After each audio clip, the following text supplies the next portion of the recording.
Hello and welcome to the Toffee Blues, your source for all things Everton. And this is the extra time match reaction to Everton's 2-1 defeat against Tottenham Hotspur.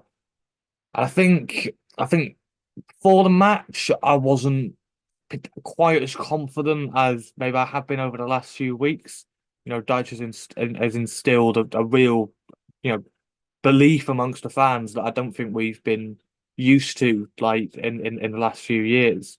And the performance level has been really good, even if we haven't been getting results. And yeah, at the same time, more recently, we've been really, really good at getting those results out, particularly away from home. I think before this match, we hadn't lost a game outside of Liverpool since August, right, going all the way back to Villa, which is a crazy, crazy run based on how bad we usually have been away from home historically.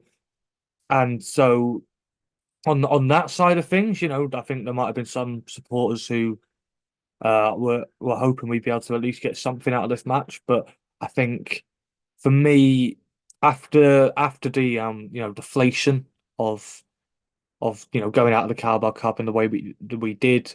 We never really got going quite as well as we have been over the last few weeks in the match, and then obviously the manner of losing on penalties, etc., and the fact that I think the lack of squad depth. I thought it was finally starting to catch up with us a little bit. I think we towards the end of the Fulham game in particular, we were looking very fatigued, and I thought Dyche might be forced to rotate a little bit for this match, and not exactly treat it as a free hit, but it's almost recognised that maybe this is the sort of game where you give the likes of Beto, Danjuma, even maybe just give them a bit of a go, and get them more minutes in the tank, and even if the level of performance drops a little bit or the chance of getting a good result drops a little bit, at the end of the day, Tottenham are a very good side and going to their ground. Not many sides come away with anything.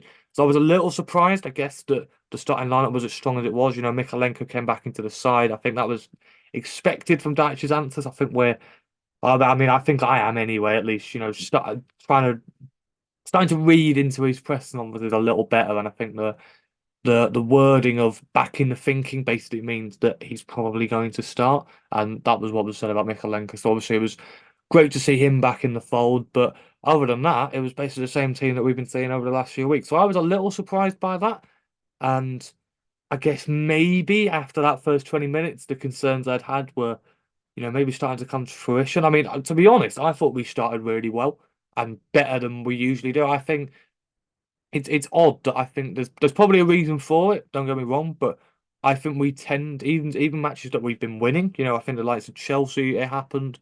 Even Burnley away, it happened. I think we usually start quite slowly, and I'd like to think maybe it's because we're trying to feel the opponent out a little bit and try and work out what sort of routes through their team might work, and at the same time, just trying to keep it solid at the back. Because obviously we know how much we struggle if we go a goal behind. And then, we kind of maybe like the first 10 minutes we kind of don't have quite as much intensity as usual. And we just, maybe try and play a little more cautiously and then we kind of grow into the match. Didn't do that against Tottenham whatsoever. And maybe that was deliberate. And to be honest, it did maybe catch us out a little bit. I think, we were having like the better momentum, I thought, for the first 10 minutes, but they hit us on the break twice. I guess obviously the first one was very much a break. Second one was obviously the fallout from a corner. Another short corner costing us again, which again, like I said, I'm a massive fan of Dyche, but I know he's not perfect, and that is definitely an area that I think should have been addressed by now. In that, a lot of teams seem to recognise that we don't. Well, we clearly welcome like crosses, especially from corners into the box, because we trust our height, and the likes of Brantford and Tarkowski, we just trust to be able to head everything away. So these teams tend to go short and try and draw us out a little bit more, and it caught us out multiple times this season. And that was obviously, I guess, what happened with the second goal, although there was a slice of fortune with it. Obviously, Pickford saving the initial shot, and then it bounced into Son. It's a bit of a scuffed shot. I think if he hits it cleanly, it's probably blocked. But obviously that's just the luck of the draw. And then the first goal, caught on the break. I think it's maybe Tarkowski just switching off for just a second, and then Richarlison steals in, and obviously Richarlison scoring, horrible sight, it's got to be said. That being said, I'm kind of a little bit drawn between, obviously it's gutting that he's scoring against us, but at the same time, I'm kind of happy that if anyone for them was going to score, I'm at least happy that, his momentum's still going on. And obviously, uh, he struggled with that injury concern that he had for a while. Finally got surgery on it and seems to have bounced back a bit better. So, just as a little aside, obviously, I know I'm not alone in the fan base and still having massive respect for Richarlison and wanting the best for him in his career. Just obviously not when he's playing against us. So yeah, that's just as that little aside. So yeah, so like I say, the first 20 minutes weren't great, but the response after that was just incredible. And as I've seen a few people drawing comparisons to a few years ago when under Frank Lampard we went down to Tottenham. Uh, I guess maybe tried to play a bit more aggressively than we probably should have, and they just caught us out on the break relentlessly and relentlessly, and it was just a capitulation. We fell behind quite early, and after that, we were just never getting back into it, and they just kept scoring.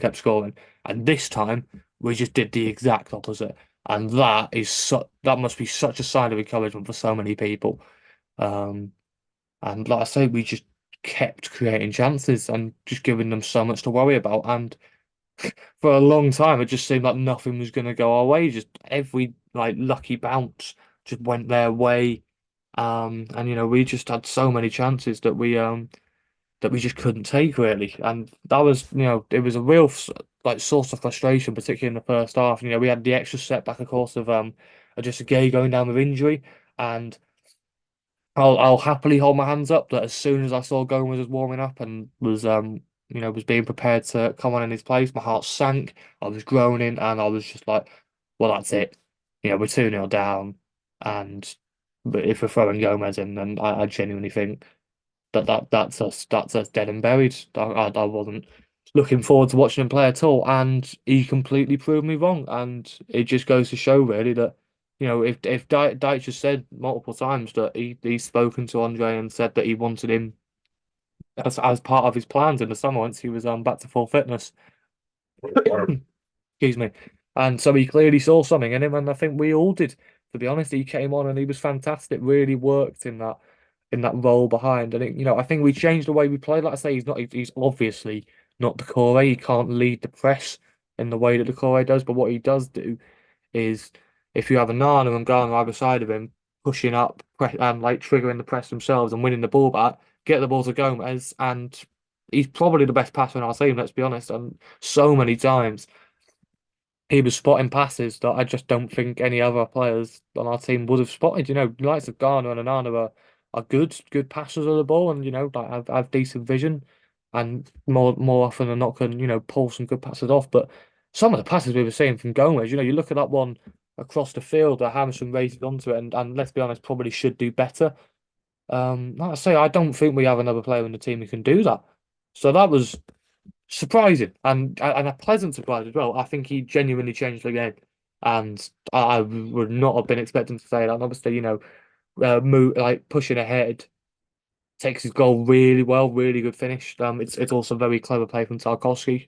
I saw a post about this on Twitter. That's something I hadn't really noticed before. Obviously, he does well to get out of the way in the first place, but not only that, he sees Kulusevski rushing to try and close down the strike and just you know kind of gets in the way of him a little bit. Nothing cynical. It's not a foul or anything like that, but just makes it harder, a little bit harder for him to get to the ball and allow Gomez a clean strike at goal. So yeah, like I say, Andre Gomez completely proved me wrong, hold my hands up completely, and hopefully that's a sign of things to come. And obviously Gana's injured now. It would seem based on the press conference afterwards, he might be out for a couple of weeks. Obviously, he was probably going to be well. He was in fact going to be going away for the African Cup of Nations anyway, and we knew that was an issue we were going to have to address at some point. And there was worries over if him and Decore are both going away, who the hell's going to play in midfield? Obviously, Decore's injured at the moment as well now, even though it seemed like he wasn't going to be going away. So Gomez has just come back at the right time, and hopefully, providing he stays fit and whatever, he can keep up that level of performance, and they won't be such a massive miss. So yeah, that was a real sign of encouragement. Then, of course, obviously probably the main talking point from the match again involving Andre Gomes, the disallowed goal early in the second half would have been a really good time to score. Obviously, a really well taken finish from Calvert-Lewin. So I guess, right. So my initial thought was watching it live on the telly, of course, was that I actually thought it might have been a foul in on first viewing. I thought we were a little bit fortunate. And then the more I watch the replays back, the more I don't think it's a foul. And that's genuinely, like I say, um, opposition fans, Tottenham fans, or whatever will say I'm biased or whatever. I genuinely don't think it's a foul. And I think the more personal and important point is that the referee and the linesman also didn't think it was a foul. And like you can see on the replays, the referee even has a completely perfect view of it. Far distance, but his view's not impaired by any other players. You can see the reverse angle of it, and he doesn't think it's a foul. The linesman is like right in front of it. It's like 10 feet in front of him. He can see it perfectly. He doesn't think it's a foul. I I think the most important point is that if the referee had given it in real time, you'd look back on it, and for me, I'd think, yeah, that's a little bit harsh, but that's it. That's where it stops. But the issue of when both the referee and the linesman see nothing wrong with it, and then the VAR suddenly come in and say, "Oh no, we think it's a foul. Go over and look at the monitor and change it." I don't think that's how it should work. I genuinely don't. I think I'd say the same if it was the other way around. I genuinely think I would. That's not how VAR should work. If it was like a blatant foul that somehow the referee and the linesman have missed, fair enough. But it's a subjective one. I don't think it's a foul. Tottenham fans will think it's a foul. Some neutrals will think it was a foul. Some neutrals will think it wasn't a foul. But it's not a clear and obvious error from two on-field officials, is my point. And it starts to go towards the idea is what's the point of the referees peeing on the field? And I don't want to get too ranty here. Like I say, I'm obviously I feel like Dyche almost, he doesn't want to get bogged down in the VAR questions and would rather talk about a very good performance. But I don't understand how that shouldn't be how it works. And I think there's a very cynical part of me that thinks that the fact that Michael Oliver was the VAR, probably justifiably regarded as the best referee in the Premier League. Obviously we've had our controversies with him, over matches or whatever, as we have with basically every ref ever. Um, but on the whole, I do genuinely think Michael Oliver is usually a good ref.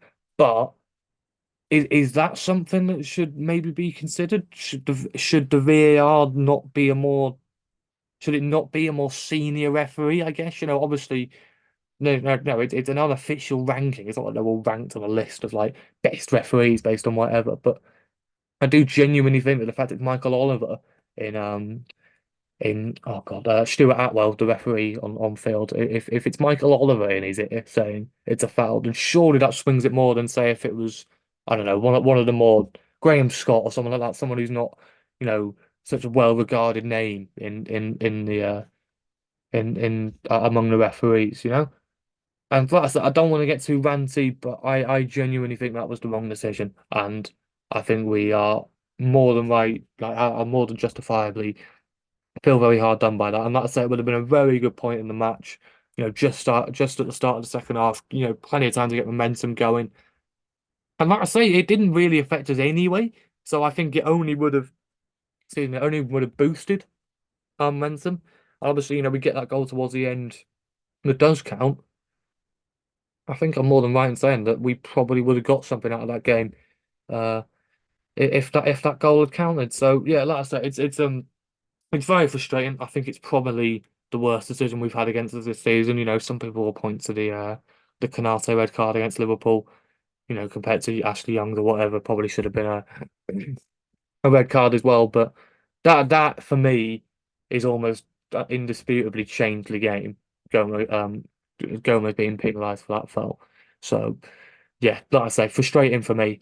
And yeah, obviously the main talking point again, rather than a good performance. But let's get back onto that. And I think, like I say, we just kept going, and their keeper was just having the game of his life. Vicario, and to be fair, I say the game of his life. I do genuinely think he might just be that good. You looked at him against when they played Chelsea and they had those two defenders sent off, and obviously it was just one-way traffic for the whole second half in such a bizarre game. But Vicario just for a while just seemed to like be refused to be beaten, and unfortunately we got Vicario in a very similar mood against us as well. But that being said, there maybe should have been chances we should have maybe taken better. Obviously when Danjuma came on, we just kept picking him out, and Tottenham for whatever reason just couldn't pick him up. And he was like really direct. And to be fair, I thought when he came on against Fulham, he played really well. And I was like I said at the start, I was half expecting him to maybe be given a start. Obviously, there's rumours that he might be being recalled to his loan at Villarreal at some point. But I don't know. I think there's maybe a player in there, and if he wants to stay, I think we should.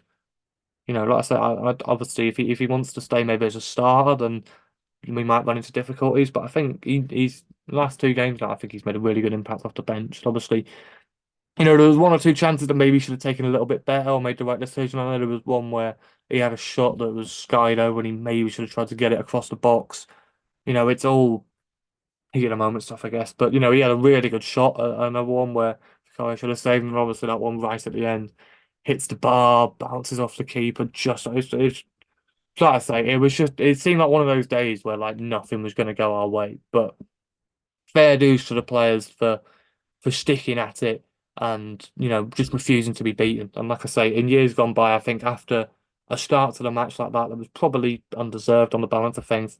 I think team Everton teams would have capitulated, and excuse me, in the end, this team did the exact opposite. And as Dyche said, I think that should be really pleasing for a lot of supporters.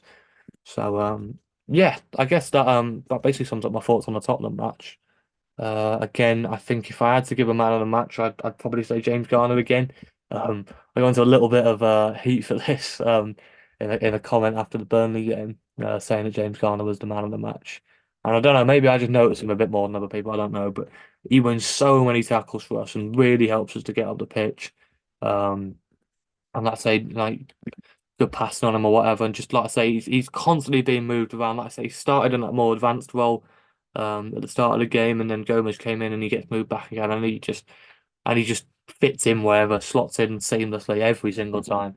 Um, and yeah, I'm really glad we've got a player like James Garner for us. I think he'd definitely go down as my player of the month for December. But obviously, we've still got two games left. Someone might change that for uh, based on their performances, like boosting them up in the next two matches. We'll see. But yeah, I guess moving on to the next match, just very briefly, Manchester City, of course. Um, obviously, still probably, well, I guess officially now the best team in the world. So uh, they're obviously the next opponents. However, I'd argue there's probably not a much better time to be playing them. Obviously, they've just been around the world, running the Club World Cup. Obviously, weren't in the best of form before they left for that, obviously, as well. It's not, they haven't quite managed to click as much as they have in previous seasons. And, the title race seems like it's maybe going to be a little bit closer this year with a few teams involved. Obviously, I always think the City in the second half of the season always really kick in, and they always seem to go on a run where they win the league. And obviously last season with Arsenal being ahead for so long, the whole time I was still saying City aren't done yet, and I still think they'll pretty comfortably win the league, which is what happened in the end. But obviously now, while they're still in this little slump, I guess there's probably not a better time to take advantage of that. And I think if the performance against Tottenham indicates anything, if we go in with that level of performance against City, I see no reason why we can't at least cause them some issues, and hopefully with a bit more luck on our side this time, might even manage to get even a draw, which I think most fans would surely be more than happy with against a team as good as Man City. So yeah, I guess that pretty much sums it up, really. So yeah, like I say, it's definitely one of the more positive moods, I think, after a defeat. I think most people, could have had many complaints after that, and based on the way we stuck in. And yeah, like I say, hopefully we can carry that on going into Manchester City, not on Boxing Day, on the 27th, of course, being very annoyingly moved. So yeah, that sums up my thoughts on Everton's 2-1 defeat against Tottenham. Please leave a like if you enjoyed and subscribe to the Toffee Blues channel for more Everton content. We will see you in the next video, and of course, a very Merry Christmas.